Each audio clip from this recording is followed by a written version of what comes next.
قبل ما نبدا اي كلام صلي على خير الانام. الصعيدي جاي لك بقنبله افلام من كوكب الاكشن والدراما الهنديه المغفلقه، تحدي اثاره خيال انما حاجه في منتهى الجمال. كل عليك تفنجل عينيك وتركز في اللي يتحكي ليه وشد فرامل هنا عشان هيبتري فيلمنا. يبدا الفيلم بالظابط ده في كرام، هو ورايح هو ورجالته مكان عصابه خطيره، وبابو واحد من رجالته بقول له ايوه يا فندم هم هنا، وفي كرام بقول لهم استعدوا، بقول له الراجل ده شفط بطنك شويه احنا داخلين على عصابه مش شويه عيال، وبيضربوا نار على العصابه وبخلصوا عليهم بالكامل. لكن في واحد محدش قادر عليه، لكن الضابط فكران بيخلص عليه وبيمسك الراجل ده وبقول له ما تقتلنيش، لكن فكران بقول له فين فيدا انت يانا، لكن بقول له انا ما اعرفوش، فبيخلص عليه هو كمان وبقول لرجالته هو الواد ده مسجل، لكن بيقولوا له لا وما كانش معاه سلاح، فبيجيبوا سلاح وفكران بقول لهم لازم اضرب واحد منكم، وبيضرب امين الشرطه ده في دراعه وبقول لهم اسمعوا بقى اللي حصل، احنا دخلنا على العصابه دي وضربوا علينا نار واحنا ردينا عليهم، وبيروح بيته وبيصلح في موتوسيكل ابوه اللي بقى له فتره مركون، وبيروح يهزر مع مراته بيريا وبتكون محاميه،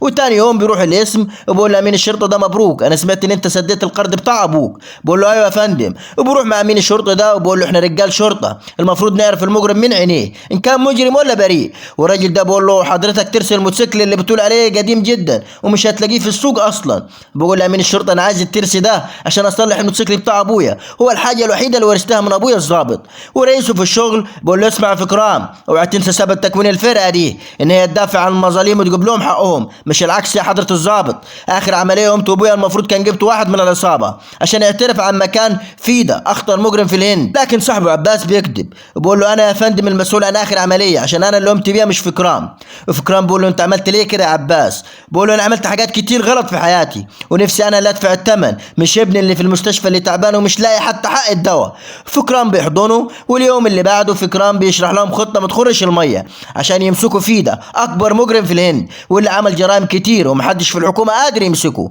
وبيقول لهم استعدوا رجاله يا نموت يا ناجي براس فيدا، وكلهم بيستعدوا لكن بتحصل حاجه غريبه وفكرام وكل الرجاله بتتلم، فيدا بيحضر في المكان وبيرفع سلاحه وبعدين بيسلم نفسه وكل الضباط بتحقق معاه لحد ما بيجي دور فكرام، بقول له انت سلمت نفسك ليه عشان حسيت ان نهايتك قربت مش كده، لكن فيدا بقول له هو انت اللي قمت باخر عمليه، لكن فكرام بقول له لا عباس، وبقول له جاوبني انت ليه طلعت من تحت الارض دلوقتي وبتسلم نفسك مخطط ليه تاني، وفيدا بقول له طب اسمع حكايتي في الاول، بقول له لا مش عايز اسمع حاجه، لكن فيدا بقول له اسمعها هتعجبك، بقول له الحكايه بتبتدي كان في ولد خارج من المدرسه وبعدين خطفوه وانا كنت لسه على قد في عصابه شيفا، وشيفا ما كانش عارف يعمل ايه، رحت له واتكلمت معاه لكن ما عبرنيش، وقررت ان انا ارجع الولد ده وخدت كام راجل معايا وعرفت مكان الولد ده ورحت له ودخلت عليهم، والراجل ده اول ما شافني قالوا اقتلوه، لكن على مين احنا معانا فيدا ابن المغفلقين بيخلص عليهم بالكامل ولا كانه بيهش شويه دبان، بروح لشيفا رئيس العصابه بقول له انت من النهارده دراع اليمين،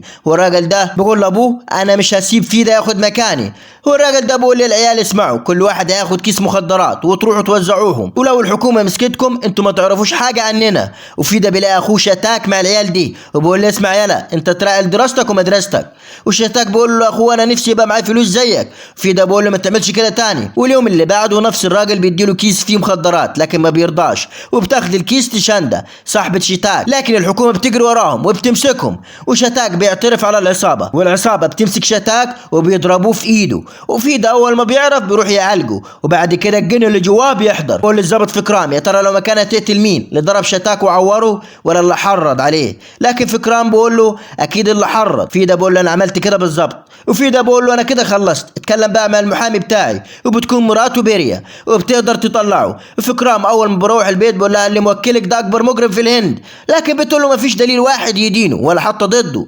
وصاحبه عباس بقول له انا رايح لعصابه بتسلم مخدرات ورايح لوحدي، وفكرام بيكون بيصلح في الموتوسيكل بتاع ابوه وبيفكر شويه بيلاقي الواد اللي قتله وحط له مسدس في اخر عمليه قام بيها كان في علامه في ايده، وبيعرف انه اخو فيدا شتاك وبيجري بسرعه لعباس عشان فيدا فاكر ان اخر عمليه قام بيها عباس، عشان كده جه الجسم عشان يتاكد ان عباس هو اللي قتل شتاك ولا لا، بياخد عربيته وبيجري وبيوصل للمكان ده، لكن بيكون فات الاوان يا صديقي، بيلاقي صديقه عباس مكتوب برصاصه في دماغه، وهو وكل الفريق بيزعلوا جدا وبيروح يبلغ مراته وبتزعل جدا، والمحاميه بتاعت فيدا اللي هي مرات فكرام بتروح للحكومه وتقول لهم ان فيدا كان بيحضر فرح يوم ما اتقتل عباس وده اكبر دليل ان هو ما عملش كده، لكن فكرام بيقول لهم ده كلام كذب يا باشا، وهو وكل الفريق بيتلموا عشان يجيبوا حق عباس، وبقرروا يمسكوا فيدا. فبيراقبوا مراته بريا عشان هي المحامية بتاعته، وبلاحظوا عربية همر سودا وقفت جنبها، فبيدوروا عليها وبيمشوا ورا الراجل ده اللي نزل من العربية. وفكران بيقول لهم لازم تلاقوه، وكل واحد بيدور في مكان.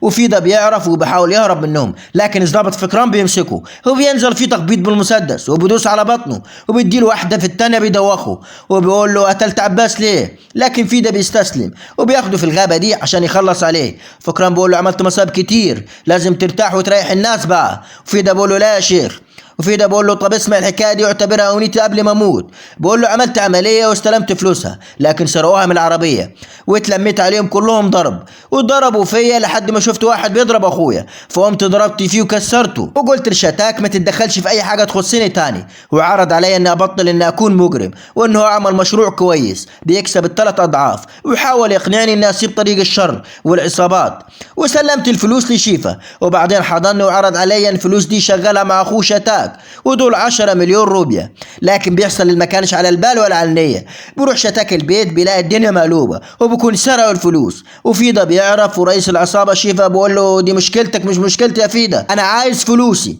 وبعدين تشاندا اللي بتحب شتاك بتكلمه، بتقول له انا اللي اخدت الفلوس، وبتقول له طمعت بس ما قدرتش اسيبك. وبخش فيدا لكن شتاك بيقف قدام تشاندا حبيبته، وبعدين بياخدوا الفلوس وبيوديها لصاحبها شيفا، وبقول له اسمع لازم عشان هيبتك تبقى محفوظة وهيبة عصابتنا لازم تقتل تشاندا. يا ترى يا باشا بقى لو مكانها هتعمل ايه؟ هتقتلها وتخسر اخوك ولا تخسر رئيس العصابة شيفا؟ بقول له لا شتاك ده غلبان. بقول له تقتل رئيس العصابة. بقول له اخيرا اعترفت انه غلبان وبيمسك فيه. بقول له امال قتلته ليه يا باشا وهو ما معوش سلاح حتى وبيهرب منه؟ وفكران بيفكر شوية وبروح لرئيسه وفريقه وبقول لهم احنا ادونا المعلومات دي عشان نخش ونقتل شتاك، مع انه هو كان مخطوف وفي صور هنا باين عليه انه هو كان مربوط. اللي ادانا المعلومات دي هو اللي خاين. فين امين الشرطة بابو؟ وبيروحوا يدوروا عليه وبيلاقوه مقتول، وبيدور في المكان على القاتل وفعلا بيمسكه وبينزل فيه ضرب، لكن ولد بيكون خلاص عايز يقتله، لكن في واحد من رجالته بينقذه. وفيدا بيجيب لفكران ترس العجلة اللي بيدور عليها، وفيدا بيعرف ان اللي خطف اخوه وخلاه مع العصابة عشان لما فريق فكران يخش يقتل كل الناس هو بابلو واحد من نفس عصابته. فبيخش يضرب كل الرجالة وبيخلص عليهم بالكامل، وبيوصل لبابلو وبيكتفه، وبابلو بيقول له انت فاكر هتاخد مكاني واسيبك كده بالسائل؟ وبيوصل فكران، لكن فيدا بيقول له هو ده اللي قتل اخويا بجد، وبعدين بيقتله. وفكران بيرفع السلاح على فيدا، وفيدا بيقول له مش عايز تعرف مين قتل صاحبك عباس؟ هو بيقول له انا بقيت اقوى مجرم وخدت مكان اكبر المجرمين عشان قبل ما بقتل اي حد بشغل عقلي يا باشا. هو بيقول له صاحبك عباس كان شغال مع بابلو، هم اللي دفع فلوس ابنه من فين؟ لكن فكران بيقول انت كذاب، انا عارف عباس كويس. بيقول له عباس قرر انه يبطل شمال عشان خاطر ابنه، لكن ما سابوهوش لحد ما قتلوه. وشغل دماغك يا باشا في كل الناس اللي حواليك، وبعدين بيسيبه يمشي. وبعدين بيروح يبلغ كل الفريق حتى رئيسه، وبقول لفريقه كلكم ظروفكم ارتاحت، اللي سدد قرض ابوه واللي هدومه بالشيء الفلاني، حتى انت يا قائد انا زي ما كنت شايفكم كويس. والقائد بتاعه بيقول له امال عايزنا نطلع من الخدمه زي ابوك بالموتوسيكل والمرتب؟ ايوه احنا قتلنا عباس. وبيمسك القائد بتاعه وبيثبته بالسلاح، لكن في امين شرطه عايز يقتله، لكن فيدا بيحضر في المكان وبينقذه وبيحاولوا يضربوا نار عليهم، لكن الضابط فكران وفيدا بيقعدوا جنب بعض وبيحاولوا يخلصوا عليهم، وهما الاثنين بيقاتلوا جنب بعض، وفي واحد بيفجر معده جنبهم وبينطوا فوق وبيقتلوا كل الرجاله، وبيمسك رئيسه وبيضربه بالنار، وبيقعدوا جنب بعض وبيضحكوا. وفيدا بيكون خلاص هيمشي، لكن فكران بيقول لي ما ينفعش اسيب مجرم زيك يمشي، وبيرفعوا السلاح على بعض وبيخلص فيلمنا. يا ريت لو عجبك الفيلم ما تنساش تشترك في القناه وتدوس لايك وتفعل الجرس عشان يوصلك كل جديد. معلش وجعنا راسكم يا ابوي، سلام وانتظرونا في اللي جاي يا رجاله.